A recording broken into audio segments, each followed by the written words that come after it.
قلوبهم وإذا تليت عليهم آياته زادتهم إيمانا وعلى ربهم يتوكلون الذين يقيمون الصلاة ومما رزقناهم ينفقون أولئك هم المؤمنون حقا لهم درجات عند ربهم ومغفرة ورزق كريم۔ معزز سامعین، آپ نے میرے موضوع کا عنوان سن لیا ہے، وہ فتنہ تکفیر ہے۔ لفظ فتنہ قرآن کریم میں 58 مقام پہ آیا ہے اور اس کے مختلف معانی ہیں، لیکن قرآن کریم میں یہ 2 معنوں میں زیادہ استعمال ہوا ہے۔ ایک معنی یہ ہے کہ امتحان، اختبار، جانچ پڑتال، وَنَبْلُوكُمْ بِالشَّرِّ وَالْخَيْرِ فِتْنَةً، ہم اچھائی کے ذریعے اور بدحالی کے ذریعے تمہارا امتحان لیتے ہیں۔ یہ امتحان بعض اوقات مال دے کر بھی ہوتا ہے، بعض اوقات غربت کی بنا پر بھی ہوتا ہے۔ اس معنی میں انسان ساری عمر اس امتحان میں رہتا ہے۔ دوسرا اس کا معنی ہے اختلاف، تشدد، تفرقہ، اور اس کے نتیجہ میں جنگ و قتال، باہمی نفرت اور پھر قتل و غارت۔ یہ دوسرے معنی جو ہے یہ بہت ہی گمبھیر ہے۔ غالباً حضرت عمر رضی اللہ تعالی عنہ نے جو سیدنا حذیفہ رضی اللہ تعالی عنہ سے فتنے کے بارے میں پوچھا تھا، وہ اسی قسم کے فتنے کے بارے میں تھا کہ آپ نے فرمایا تھا کہ تمود جو قوم البحر، وہ اس طرح ٹھاٹھے مارے گا جس طرح سمندر ٹھاٹھے مارتا ہے۔ سیدنا حذیفہ رضی اللہ تعالی عنہ نے فرمایا، اے امیر المومنین، آپ کو اس سے کوئی خطرہ نہیں ہونا چاہیے۔ بینک و بینہا باب مغلق، آپ کے اور اس کے درمیان ایک بند دروازہ ہے، آپ اس قسم کے فتنے سے مت گھبرائیں۔ حضرت عمر نے پوچھا کہ اس باب کو، دروازے کو توڑا جائے گا یا کھولا جائے گا؟ حضرت حذیفہ کہتے ہیں کھولا نہیں جائے گا بلکہ توڑا جائے گا۔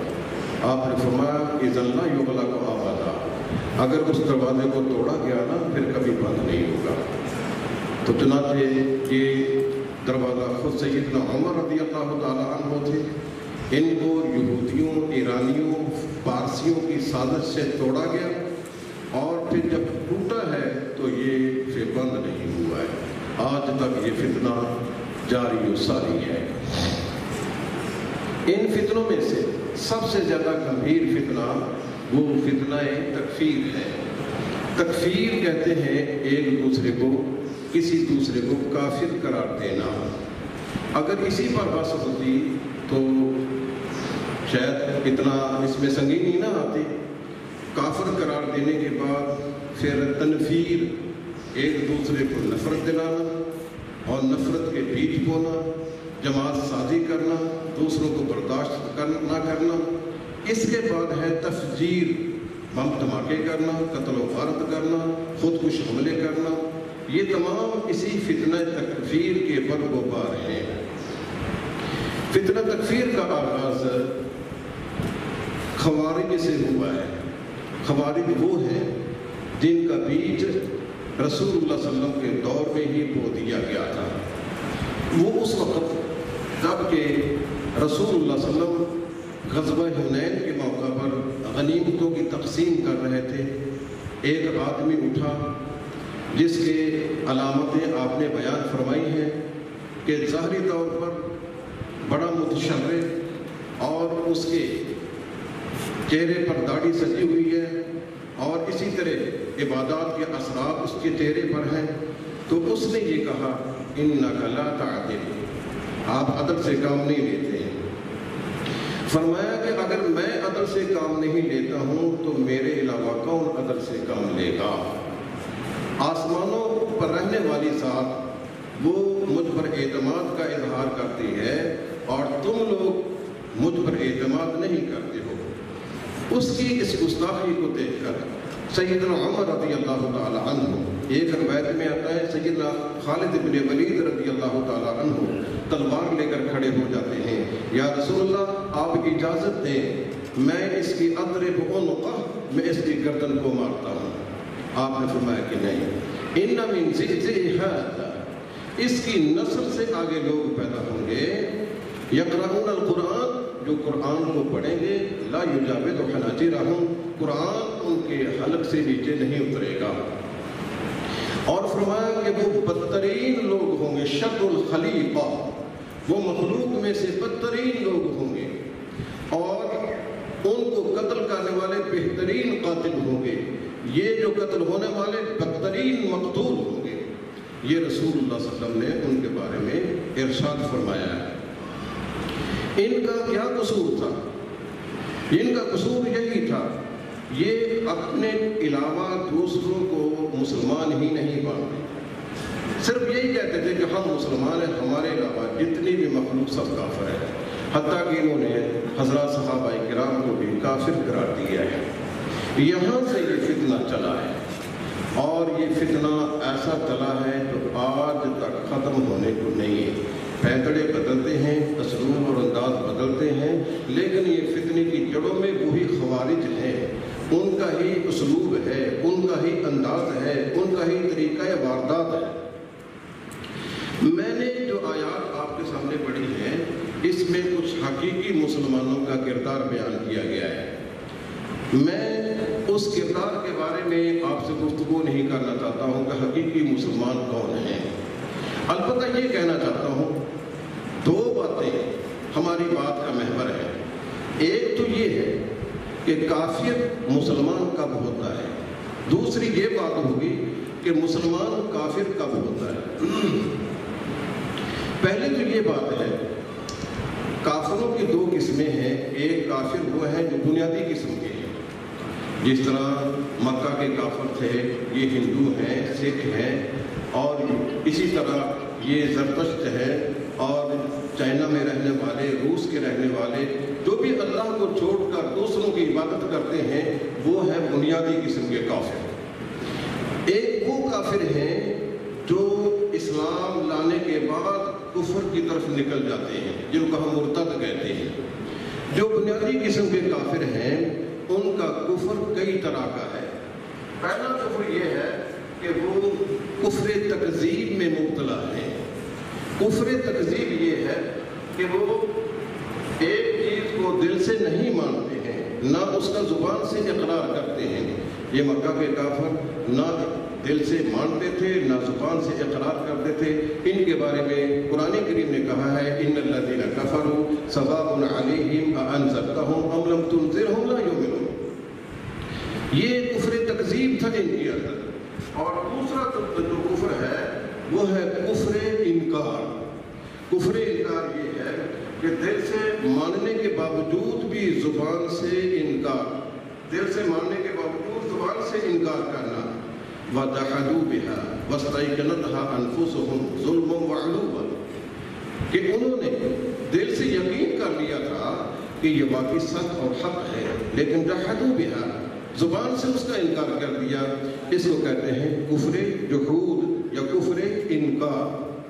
تیسرا قسم کا کفر یہ ہے کہ کفر عناد، کہ دل میں بغض، عداوت، حسد رکھ کر کفر کرنا۔ یہ ابلیس لعین کا کفر کفر عناد تھا۔ اس نے برملا کہا تھا کہ میں اس لیے سجدہ نہیں کر رہا ہوں کہ خلقتنی من نار وخلقتہ من طین، کہ تو نے مجھے آگ سے پیدا کیا ہے جو بھڑکایا جائے تو اوپر اڑتی ہے، اور اس کو مٹی سے پیدا کیا ہے جس کو اڑایا جائے جو نیچے آتی ہے، میں اس سے آتا ہوں۔ تو اس کو جب ملائکہ نے سجدہ کیا جل گیا، حسد کی آگ میں راکھ ہو گیا۔ اس نے جو کفر کیا تھا یہ کفر عناد تھا۔ ایک ہے کفر نفاق۔ کفر نفاق یہ ہے کہ انسان دل سے تو انکار کر دے لیکن زبان سے اس کو مانے۔ مدینہ کے جتنے بھی منافق تھے نا وہ اسی قسم کے تھے۔ وَقَدْ دَخَلُوا بِالْكُفْرِ وَهُمْ قَدْ خَرَجُوا بِهِ، وہ کفر لے کر ہی آئے تھے اور کفر لے کر ہی نکل گئے ہیں۔ وَكَفَرُوا بَعْدَ إِسْلَامِهِمْ، اسلام لانے کے بعد انہوں نے کفر کر دیا تھا، یہ کفر نفاق ہے۔ اور چھٹی قسم کا کفر یہ ہے کفر اعراض۔ کفر اعراض یہ ہے کہ انسان انبیاء کی بات کو سننا بھی گوارا نہیں کرتا ہے، جیسا کہ نوح علیہ السلام کے بارے میں قوم نے بتلایا کہ نوح علیہ السلام کہتے ہیں جب بھی میں ان کو دعوت دیتا ہوں نا جعلوا اصابعهم فی آذانہم، اس قدر نفرت ہے، اعراض ہے کہ وہ اپنے کانوں میں انگلیاں ٹھوس لیتے ہیں، وَاسْتَغْشَوْا ثِيَابَهُمْ، اور اپنے آپ پر کپڑے اوڑھ لیتے ہیں، وہ میری طرف دیکھنا بھی گوارا نہیں کرتے ہیں۔ اس قسم کے بارے میں فرمایا وَالَّذِينَ كَفَرُوا عَمَّا أُنذِرُوا مُعْرِضُونَ۔ اس قسم کے کافر جو ہیں وہ ہمارے زیر باس نہیں ہیں، یہ کفر بنیادی قسم کا ہے۔ اب آئیے کہ انسان اس قسم کے جو بنیادی کافر ہیں یہ مومن کب ہوتے ہیں، مسلمان کب ہوتے ہیں؟ اللہ تبارک و تعالیٰ نے اسلام میں داخل ہونے کے لیے بڑا آسان سہل طریقہ رکھا ہے کہ اس کا ایک مین گیٹ تیار کیا ہے، اس مین گیٹ کے ذریعے اندر آ جاتے ہیں۔ وہ مین گیٹ ہے لا الہ الا اللہ محمد رسول اللہ، یہ مین گیٹ ہے۔ انسان جب بھی دل میں اللہ کی حقانیت کا اعتراف کرتے ہوئے زبان سے اس کا اقرار کر لیتا ہے نا تو وہ اسلام میں داخل ہو جاتا ہے۔ صرف یہ اقرار کر لے، کوئی تفصیل نہیں ہے کہ اس نے کیا کر، یہ تو داخل ہونے کے بعد ہے نا، نماز پڑھنی ہے، زکوٰۃ دینی ہے، حج کرنا، لیکن دخول کے لیے اور کوئی شرط نہیں ہے۔ ہاں البتہ اگر دلائل سے پتہ چل جائے کہ یہ انسان دل سے ماننے کے باوجود اطاعت کے لیے تیار نہیں ہے، ان سے مزید پوچھا جا سکتا ہے۔ یہودی نبی کریم کے پاس آتے ہیں اور نبی کریم کو یقین دلاتے ہیں کہ آپ سچے ہیں اور آپ کے ہاتھ چومے ہیں، پاؤں چومے ہیں۔ رسول اللہ صلی اللہ علیہ وسلم نے پوچھا کہ تم میری پیروی کیوں نہیں کرتے ہو، اسے کیا امر مانے ہیں؟ وہ کہنے لگے اگر ہم آپ کی بات کو مانیں گے نا لوگ ہمیں قتل کر دیں گے، اس لیے ہم آپ کی بات کو نہیں مانیں۔ تو پھر مزید پوچھا جا سکتا ہے، وگرنہ اسلام میں داخل ہونے کے لیے صرف سادہ اقرار ہی کافی ہے۔ یہی وہ اقرار تھا جو رسول اللہ صلی اللہ علیہ وسلم نے اپنے چچا ابو طالب سے کہا کہ تم اس پر اقرار کر لو، اگر تم اقرار کر لو گے نا احاجوک بہا عند اللہ، میں اللہ کے پاس جا کر تمہاری وکالت کروں گا، اللہ کے ہاں ایک حجت کے طور پر پیش کر دوں گا۔ اللہ یہ میرا چاچا جو میری خاطر تکلیفیں جھیلتا تھا اس نے اقرار کر لیا تھا، لیکن سطح اللہ صحب برادری کا، عتبہ بن ربیعہ کا، ابو جہل کا، عتبہ شیبہ کا، ان لوگوں نے کہا دیکھنا سردار جاتے وقت ہماری عزت کو دفعہ نہ لگا دینا، لیکن اس نے وہی کیا، وہ یہی کہتا ہے کہ میں اخترت النار علی الآر، میں اس آگ کو برداشت نہیں کر سکتا ہوں، اس آگ کو برداشت کر لیتا ہوں، اسی پر موتا۔ یہ تھا اقرار سے فرار، اسی اقرار کا مطالبہ تھا رسول اللہ صلی اللہ علیہ وسلم نے جو ابو طالب سے کیا ہے۔ لیکن اگر یہ اقرار زبان سے انسان نہیں کرتا ہے، اس کے علاوہ تو قرائن ایسے ہیں، یہ اللہ کی رحمت ہے نا، یہ قرائن ایسے ہیں، ان قرائن سے پتہ چل جاتا ہے کہ اس نے اقرار کر لیا ہے، زبان سے نہیں کہتا ہے۔ ایک سوید بن سوید نامی صحابی ہیں، ان ایک لونڈی تھی ان کی، اس کو آزاد کرنا چاہتا تھا، تو آپ نے پوچھا این اللہ، اللہ کہاں ہے؟ اس نے آسمان کی طرف اشارہ کر دیا، پھر اس نے کہا کہ من انا، میں کون ہوں؟ اس نے آسمان کی طرف اشارہ کر کے نیچے اشارہ کر دیا، آسمان سے ہدایات تجھے ملتی ہیں۔ رسول صلی اللہ علیہ وسلم نے کہا اعتقها فإنها مؤمنہ، صرف سر کے اشارے سے اس کو ایمان کا درجہ دے دیا گیا ہے۔ اسی طرح اگر اچھی طرح انسان اقرار نہ کر سکے، بعض اوقات ایسا ہوتا ہے کلمہ نہیں پڑھ سکتا ہے، زبان تو ہے لیکن اقرار اچھی طرح نہیں کر سکتا ہے۔ خالد بن ولید رضی اللہ تعالیٰ عنہ کو رسول اللہ صلی اللہ علیہ وسلم نے ایک بنو جذیمہ کی طرف بھیجا، لیکن وہ بیچارے مسلمان ہو گئے۔ مسلمان ہونے کے لیے لا الہ الا اللہ پڑھنے کی بجائے نا سبحان کہنا شروع کر دیا۔ حضرت خالد بن ولید نے سمجھا کہ یہ لوگ یہ بے دین ہو رہے ہیں، صحابی پڑھ رہے ہیں، انہوں نے قتل کرنا شروع کر دیا، کسی کو قیدی بنا لیا۔ جب رسول اللہ صلی اللہ علیہ وسلم سے اس کا تذکرہ کیا گیا تو رسول صلی اللہ علیہ وسلم فرمایا اللہم انی ابرأ الیک مما صنع خالد، اے اللہ خالد نے جو کیا ہے میں اسے اظہار برات کرتا ہوں۔ تو کہنے کا مطلب یہ ہے کہ انسان اگر زبان سے نہیں کہہ سکتا ہے، البتہ ٹوٹے ٹوٹے الفاظ سے اس کا اقرار کر لیتا ہے تو اس کو بھی مومن شمار کیا جاتا ہے۔ یہ جو ہے اسلام کے اندر آنے کا طریقہ۔ اب اسلام سے نکلنے کا طریقہ کیا ہے؟ اسلام سے نکلنے کا طریقہ یہی ہے کہ جس مین گیٹ سے وہ اندر آیا ہے نا، اسی مین گیٹ سے وہ باہر جا رہا ہے۔ لا الہ الا اللہ محمد رسول اللہ یہ مین گیٹ ہے، اسی گیٹ سے واپس ہو جائے۔ کیا مطلب ہے؟ لا الہ الا اللہ، توحید الوہیت، توحید عبودیت، اس کا انکار کر دیتا ہے۔ توحید خالقیت، توحید ربوبیت کا انکار کر دیتا ہے۔ توحید الاسماء و صفات، اس کا انکار کر دیتا ہے۔ یہ واپس ہو رہا ہے۔ محمد رسول اللہ، رسول اللہ صلی اللہ علیہ وسلم کی شان میں گستاخی کرتا ہے، آپ کی رسالت کو نہیں مانتا ہے، یا آپ کے لائے ہوئے دین کو نہیں مانتا ہے، اس کی توہین کرتا ہے۔ صاحب رسالت کی توہین کرے یا رسالت کی توہین کرے، دونوں شکلوں میں وہ اس گیٹ سے واپس جا رہا ہے۔ تو اس صورت میں وہ انسان مومن نہیں رہے گا۔ یہ تو ہے اس کے واپس جانے کا طریقہ۔ لیکن اس کے ساتھ یہ بات ذہن میں رکھیے گا کہ واپس جانے کے لیے کفر دو طرح کی ہے۔ ایک کفر یہ ہے کہ انسان مخرج عن الملت، وہ ایسا کام کر لے، ایسی بات کہہ دے جو دائرہ اسلام سے اس کو خارج کر دے، اس کو کفر اکبر کہتے ہیں۔ کفر اکبر کرنے سے انسان دائرہ اسلام سے خارج ہوتا ہے۔ اس کے ساتھ کچھ کفر اصغر بھی ہے۔ کفر اصغر سے انسان دائرہ اسلام سے تو خارج نہیں ہوتا ہے، البتہ وہ کبیرے گناہ کا ارتکاب کر بیٹھتا ہے۔ امام بخاری نے نہ اس موضوع کو بڑا نکھارا ہے۔ امام بخاری وہ فرماتے ہیں کہ میں نے دیکھا جہنم کو، جہنم میں اکثریت عورتوں کی تھی۔ کہا گیا یا رسول اللہ ان کا کیا قصور تھا؟ فرمایا کہ یکفرن، وہ کفر کرتی ہیں۔ سوال کیا گیا یکفرن باللہ، کیا وہ اللہ کے ساتھ کفر کرتی ہیں؟ فرمایا کہ نہیں، یکفرن العشیرہ و یکفرن الاحسان، وہ اپنے خامن کی ناشکری کرتی ہیں، احسان فراموش ہیں، اس بنا پر وہ کفر کا ارتکاب ہے۔ یہ کفر مخرج عن الملت نہیں ہے، بلکہ یہ کفر ایسا ہے جو سنگین جرم ہے، لیکن وہ انسان کو اسلام سے خارج نہیں کرتا۔ ایک تو یہ کفر ہے اصغر۔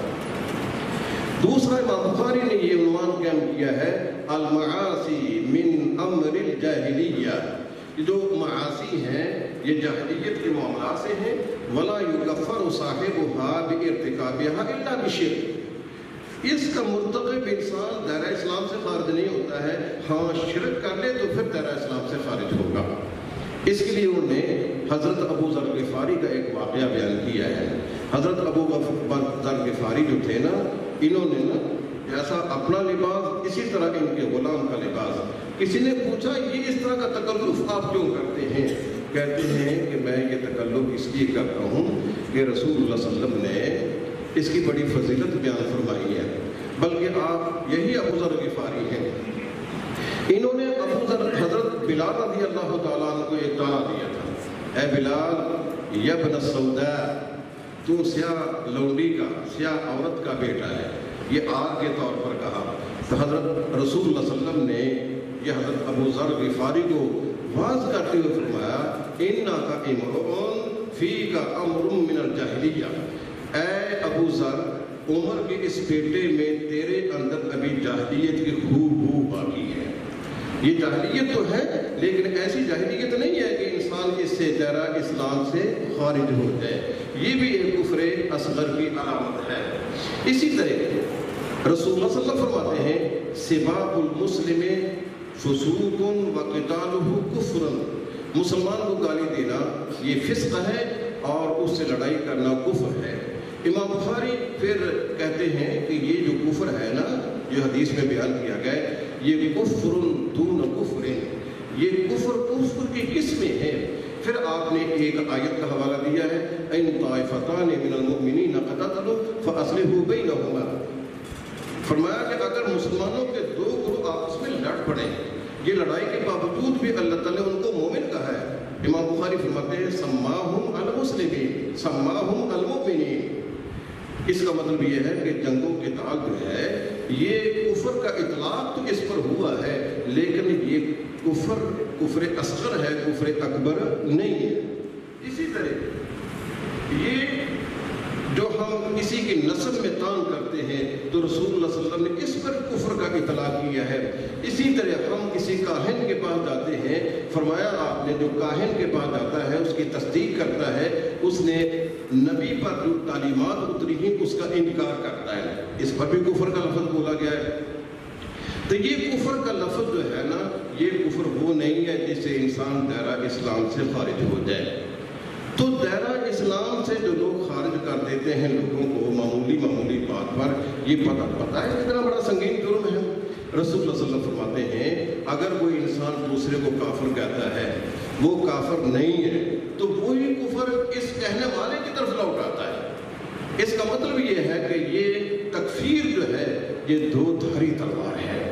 اگر وہ انسان جس کو کافر کہا جا رہا ہے وہ کافر نہیں ہے تو پھر وہی کفر اس پر لوٹ آئے گا، یعنی اگر وہ کافر نہیں ہے تو یہ کافر بن چکا ہوتا ہے۔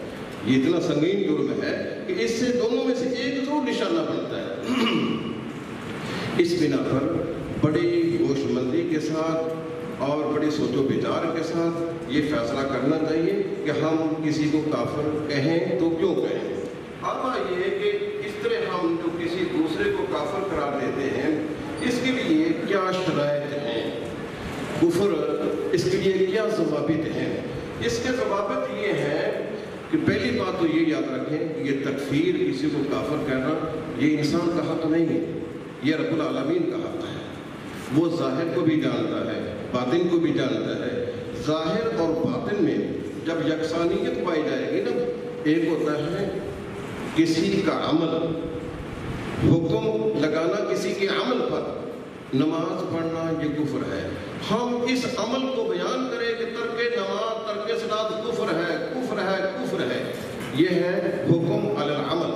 ایک ہوتا ہے حکم علی الذات، کہ اس کی ذات پر حکم لگانا، اس کا عمل دیکھ کر اس کی ذات پر حکم لگانا، اس کے لیے ضروری ہے کہ اس کا ظاہر اور اس کا باطن آپس میں مل جائے، کہ جس طرح وہ نماز نہیں پڑھتا دل سے اس کا انکار کرتا ہے، لیکن دل میں کفر ہے یہ نہیں، یہ میرے اللہ کو پتہ ہے، اللہ اس کا مالک ہے، اللہ تعالیٰ کا حق ہے کہ وہ دل میں جھانک کر دیکھے کہ اس کے اندر کفر ہے یہ نہیں ہے۔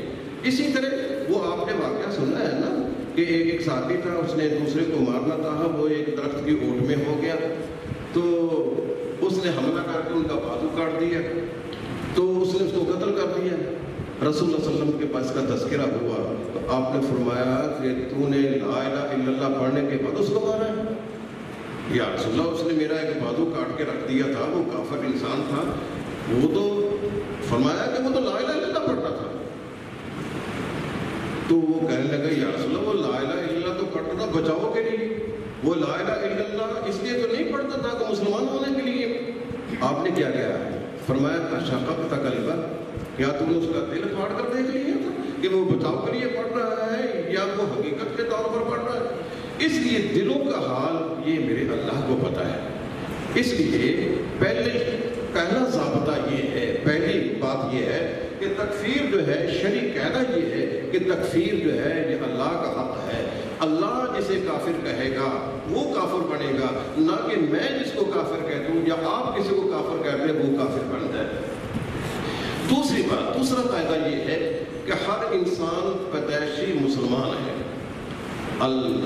حدیث میں آتا ہے نا کہ بچہ جب پیدا ہوتا ہے وہ فطرت اسلام پر پیدا ہوتا ہے، فَأَبَوَاهُ يُحَوِّدَانِهِ أَوْ يُنَصِّرَانِهِ أَوْ يُمَجِّسَانِهِ، اس کے ماں باپ اس کو یہودی بنا لیں، اس کو عیسائی بنا لیں، مجوسی بنا لیں، فطرتاً انسان مسلمان پیدا ہوتا ہے۔ اس فطرت کے خلاف جب واضح دلائل نہ ملے تو ہم اس کو کافر قرار نہیں دے سکتے ہیں۔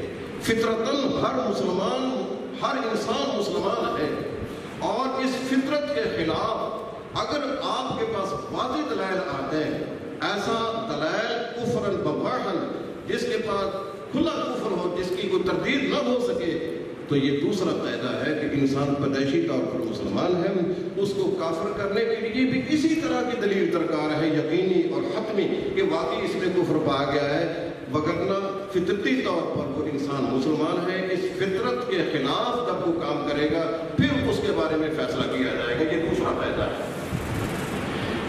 اسی طرح دائرہ اسلام سے کسی کو نکالنے کے لیے یہ ضروری ہے کہ یقین کے بغیر ہم اس پر حکم نہ لگائیں۔ الیقین لا یزول بالشک، کہ جو یقین ہوتا ہے وہ محض شک سے ظاہر نہیں ہو سکتا ہے، محض شکوک و شبہات سے، کہ یہ جی ما انزل اللہ کے مطابق فیصلہ نہیں کرتا ہے، یہ نماز نہیں پڑھتا ہے، یہ فلاں نہیں کرتا ہے، لہذا یہ کافر ہے۔ تو یہ تیسرا قاعدہ یہ ہے کہ دائرہ اسلام سے اخراج کے لیے یقین درکار ہے۔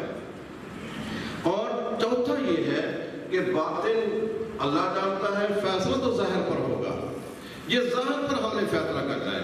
ظاہری طور پر وہ کلمہ پڑھتا ہے تو ہم اس کے بارے میں فیصلہ کریں گے کہ یہ مسلمان ہے۔ باطن جیسا کہ پہلے بھی عرض کیا جا چکا ہے کہ باطن یہ اللہ تبارک و تعالیٰ کے پاس ہے، صرف احتمال کی بنیاد پر ہم کسی کو کافر نہیں کرا دے سکتے ہیں۔ یہ تو تھے اس کے ضابطے۔ اب اس کی شرائط کیا ہے جس کی بنا پر ہم نے کسی کو کافر قرار دینا ہے؟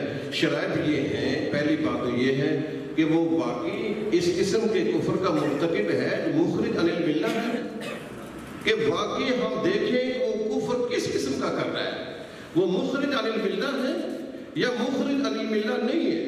دوسرے الفاظ میں آپ یوں سمجھیے، کیا وہ اس طرح کا کفر کرتا ہے جو بنیادی قسم کے کفر سے تعلق رکھتا ہے، یا اس قسم کا کفر ہے جس کا کفر اصغر کی قسم سے ہے، سنگین جرم کی قسم سے ہے، وہ کفر اسلام سے خارج نہیں کرتا ہے۔ پہلی بات تو یہ آپ دیکھیں کہ وہ کس قسم کا کفر، یہ شرط ہے ایسا کفر کا ارتکاب کرے جس سے انسان دائرہ اسلام سے خارج ہو جائے۔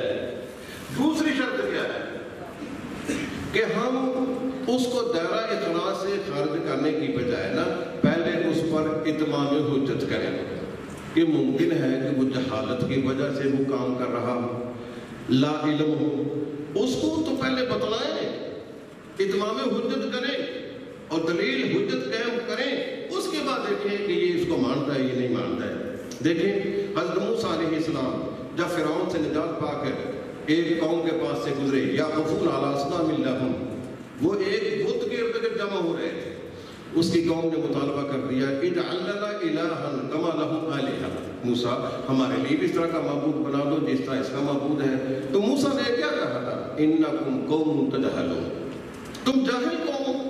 اس کا مطلب یہ ہے کہ جہالت جو ہے نا یہ ایک عذر ہے کہ ہم اس کو کافر قرار نہ دیں، ہم اس پر اتمام حجت کریں۔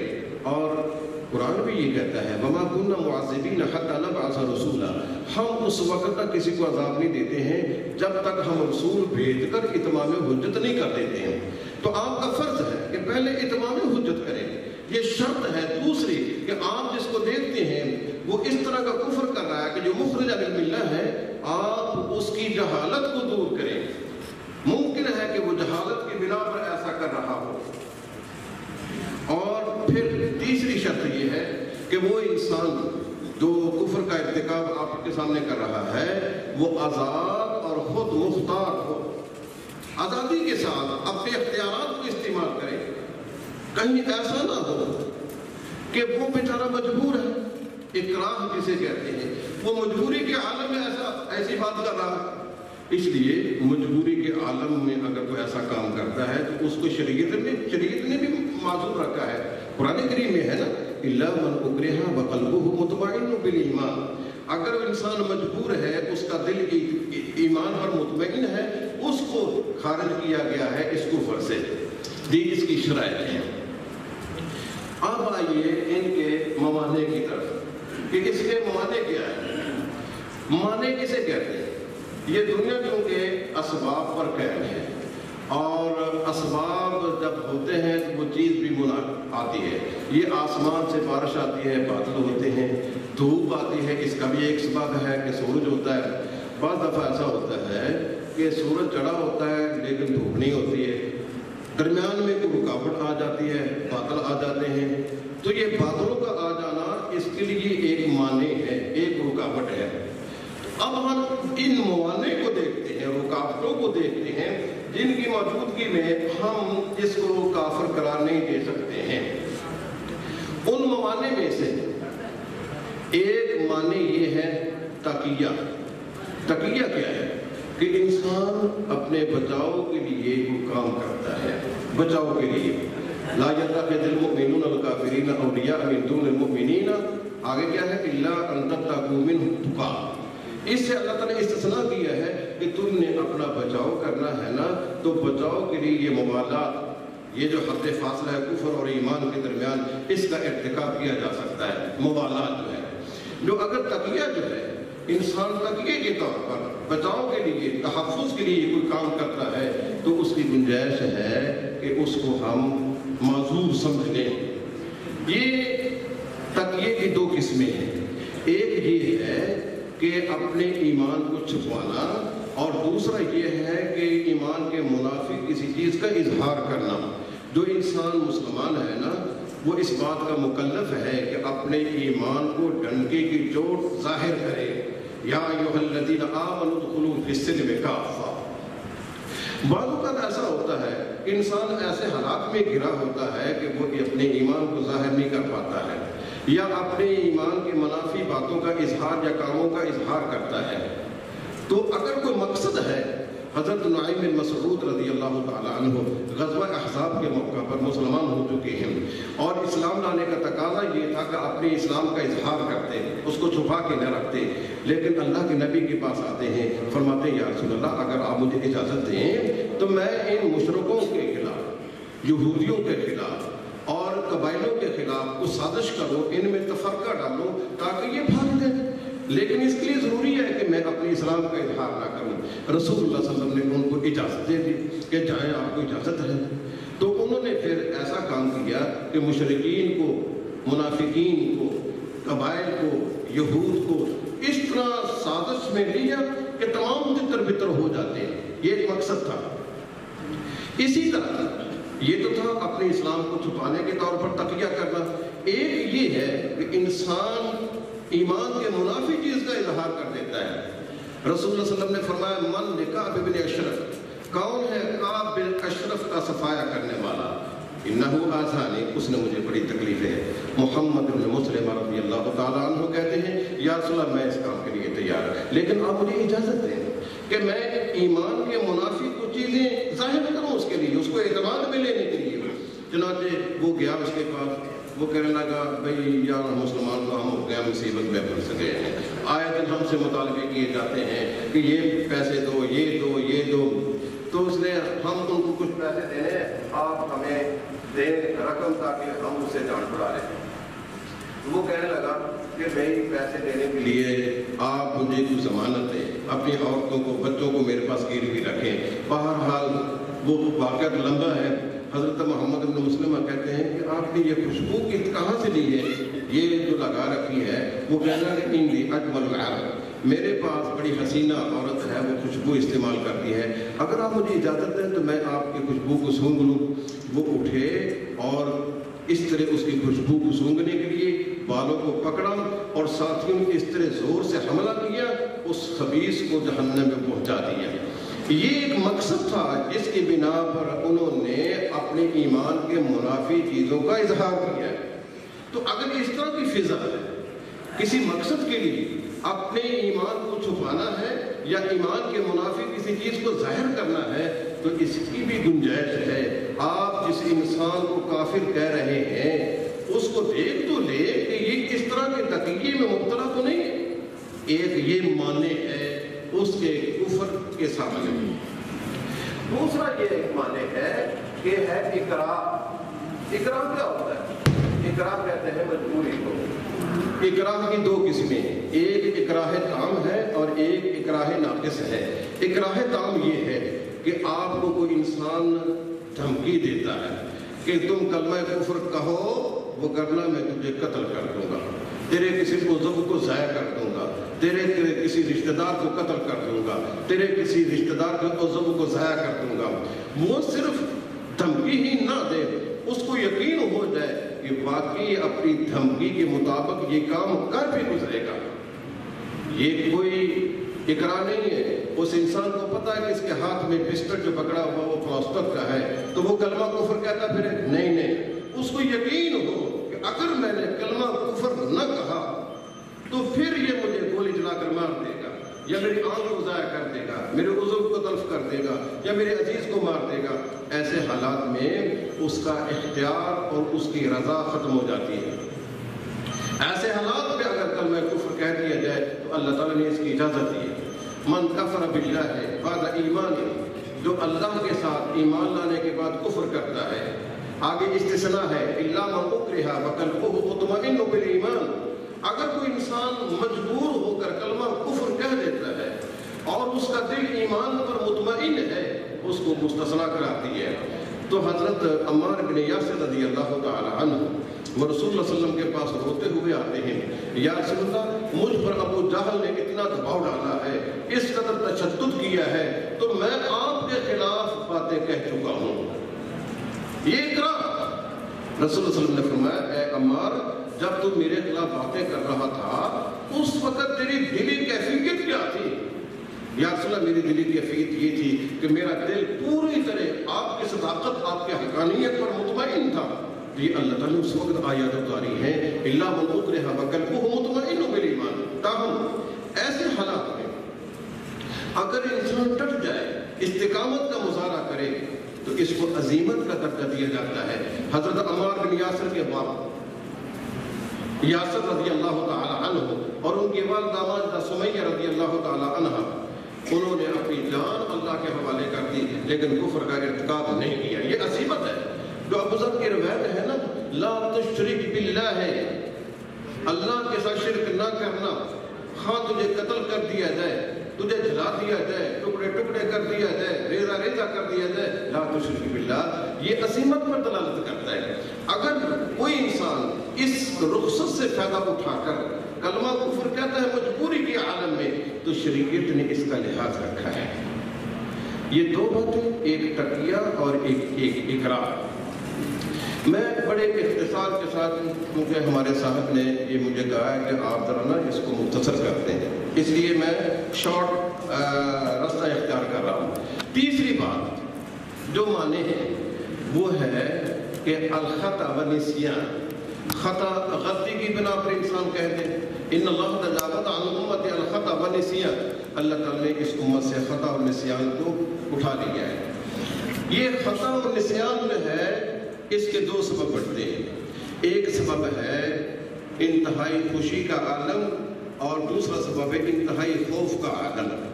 شدت جذبات ہم جسے کہتے ہیں, شدت جذبات میں انسان یا تو خوشی کے عالم میں ہوتا ہے یا خوف کے عالم میں ہوتا ہے.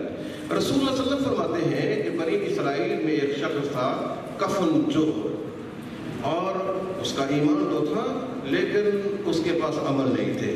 جب مرنے کے قریب آیا نا, اپنے بچوں کو بلایا اور کہنے لگا بچوں میں کس طرح کا باپ ہوں؟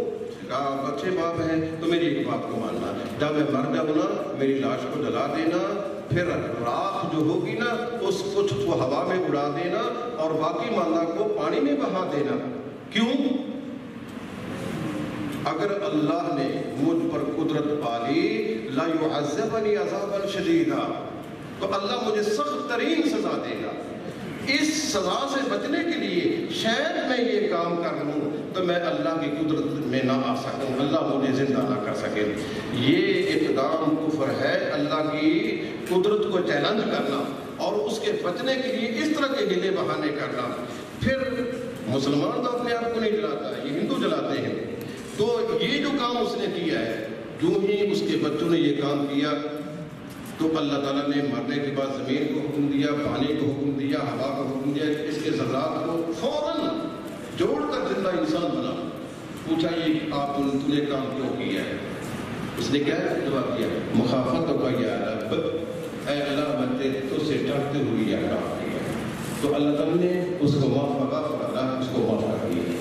تو اگر ہمارے جیسا کام ہوگا تو ہم کے لیے کافر ہو گئے, اس نے اللہ کی قدرت کو چیلنج کیا ہے. لیکن اللہ تبارک و تعالیٰ اس نے جو اقدام کیا ہے وہ غلطی کی بنا پر, انتہائی مایوسی کے عالم میں یہ جس غلطی کا ارتکاب کیا ہے تو اللہ نے اس کو معاف کر دیا ہے۔ اسی طرح رسول صلی اللہ علیہ وسلم فرماتے ہیں ایک آدمی جو ہے وہ اپنا سامان لے کر جنگل میں چلا جاتا ہے، جنگل میں جانے کے بعد وہ کسی جگہ پہ سستانے کے لیے درخت کے نیچے سو جاتا ہے، جب اٹھتا ہے تو اپنے اونٹنی کو ساز و سامان کے ساتھ ہی گم پاتا ہے۔ وہ بڑا پریشان، اس لطوں کا میدان میں نہ کوئی انسان نہ کوئی چیز کھانے پینے کی، جو چیزیں تھیں وہ اونٹنی پر لگی ہوئی تھی وہ بھی چلی گئی، وہ وہیں سو جاتا ہے۔ سونے کے بعد جب بیدار ہوتا ہے تو اپنی اونٹنی کو سامان کے سمیت وہاں دیکھتا ہے، تو شدت جذبات میں، خوشی کے جذبات میں آ کر اس نے کیا کہا ہے؟ اللہم انت عبدی وانا ربک، اے اللہ تو میرا بندہ ہے، میں تیرا رب ہوں۔ یہ شدت جذبات میں، خوشی کے عالم میں یہ بات کہتا ہے۔ تو یہ خوشی کے عالم، حافظ ابن حجر لکھتے ہیں کہ شدت جذبات میں، خوشی کے عالم میں یا انسان مایوسی کے عالم میں اگر کوئی اس طرح کی بات کلمہ کفر یا کفریہ کام کر لے، یہ بھی ایک معنی ہے کہ انسان کو کافر قرار نہ دیا جائے۔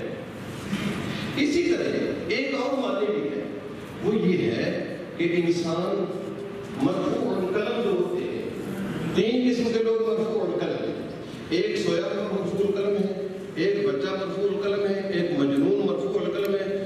اس سوئے ہوئے انسان سے وہ کام سرزد ہو جاتا ہے، بچے سے وہ کام سرزد ہو جاتا ہے۔ اسی طرح کوئی انسان اس طرح کا ہے، وہ عقل اس کی معروف ہے، اس حالت میں وہ کام سرزد ہو جاتا ہے تو مرفوع القلم یہ بھی مجبور ہیں، تو ان کی بھی اللہ تعالیٰ نے لاج رکھی ہے، ان کو بھی ایسی حالت میں کافر قرار نہیں قرار دیا جا سکتا ہے۔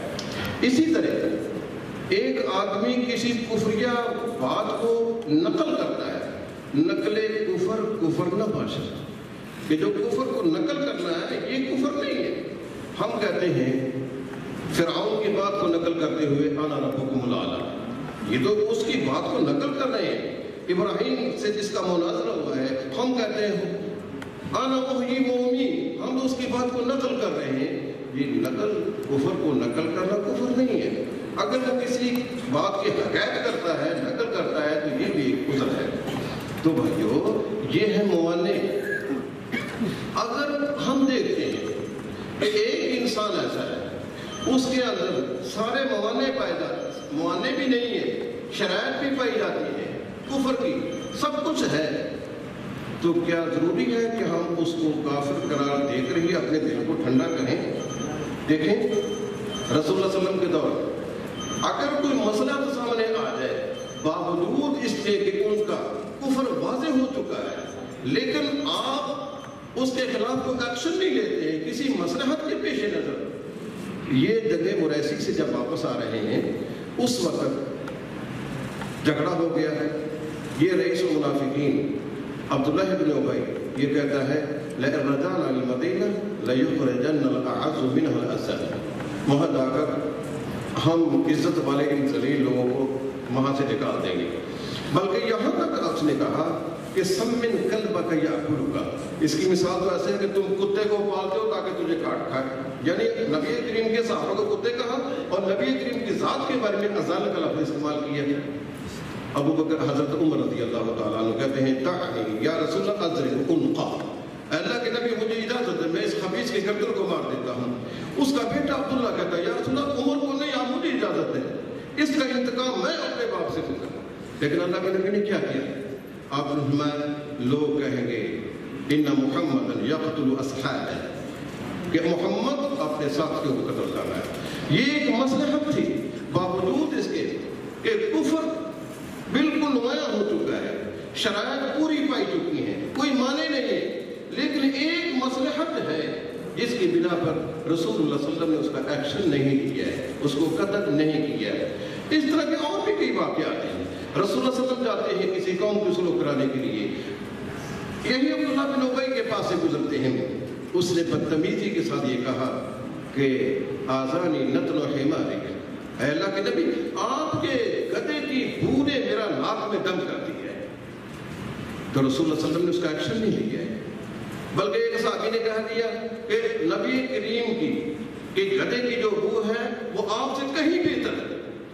اس وقت بھی صحابہ کرام طیش میں آ جاتے ہیں، اور طیش میں آئے بلکہ وہاں لڑائی بھی ہو گئی، کچھ جوتوں سے اصلاح کھوسوں سے لڑائی شروع ہوگی، لیکن نبی کریم نے اس وقت بھی بردباری اور تحمل سے کام لیا۔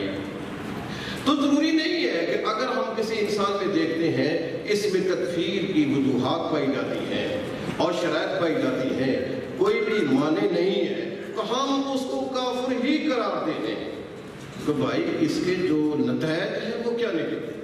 اس کے نتائج یہ ہیں کہ ہم اس کو اسلام سے خارج قرار دیں گے۔ ہو گیا، ہم اس کو کافر قرار دے کر کیا کریں گے؟ ایک تو ہم نے اس کو اپنی ملت سے نکال دیا ہے، اس کی بیوی سے نکاح بھی باطل ہو جائے گا، اس کے وہ وراثت سے بھی محروم ہو جائے گا، اور اس کو نہ مسلمانوں کے قبرستان میں دفن کیا جائے گا، نہ اس کو غسل دیا جائے گا، نہ اس کو جنازہ پڑھا جائے گا۔ یہ تمام چیزیں ہم کرنا پڑیں گی۔ تو اس لیے میرے بھائی میں آپ سے یہی عرض کرتا ہوں، یہ فتنہ بڑا گمبھیر ہے، اور فتنہ اس قدر ہے کہ ساری امت اسلامیہ کے باقی سر جھکا کے رکھ دی گئی۔ اور اس کا نتیجہ کیا ہے؟ ہم دیکھتے ہیں نتائج سامنے، آج دیکھتے ہیں بم دھماکے ہو رہے ہیں، یہ تکفیر کے بعد تنفیر ہے، لوگوں کو نفرت لائی جا رہی ہے، اسلام سے برگشتہ کیا جا رہا ہے، لوگ کہتے ہیں کہ یہ اسلام، داڑھی والے بدنام ہو رہے ہیں۔ مجھے یاد ہے کہ جب سعودیہ میں وہ مہدی کا فتنہ اٹھا نا، اس فتنے سے بچنے کے لیے بڑے بڑے سلفی لوگوں نے اپنی داڑیاں منڈوا دی تھی، تو یہ لوگ داڑھی کو حتم تنقید بناتے ہیں، یہ اسی تکفیر کا نتیجہ، لوگوں کو نفرت پیدا ہوتی ہے۔ اور تنفیر کے بعد تفجیر ہے، یہ بم دھماکے ہو رہے ہیں، قتل و غارت ہو رہا ہے، اور بچوں کو قتل کیا جا رہا ہے، اور عورتوں کو قتل کیا جا رہا ہے۔ یہ پتہ ہی نہیں چلتا ہے کہ قاتل کو قتل کیوں، مقتول کو پتہ نہیں مجھے کیوں قتل کیا جا رہا ہے، قاتل کو پتہ نہیں کہ میں نے کیوں قتل کیا ہے۔ اس لیے اس کے نتائج بھی بڑے بھیانک ہیں۔ اللہ تبارک و تعالیٰ سے دعا کیجیے کہ اللہ ہمیں اس قسم کے فتنوں سے محفوظ رکھے، اور اللہ تبارک و تعالیٰ ہمیں صحیح معنوں میں اسلام پر کاربند رکھے۔ وَأَقُولُ قَوْلِي هَذَا وَآخِرُ دَعْوَانَا الْحَمْدُ لِلَّهِ رَبِّ الْعَالَمِينَ۔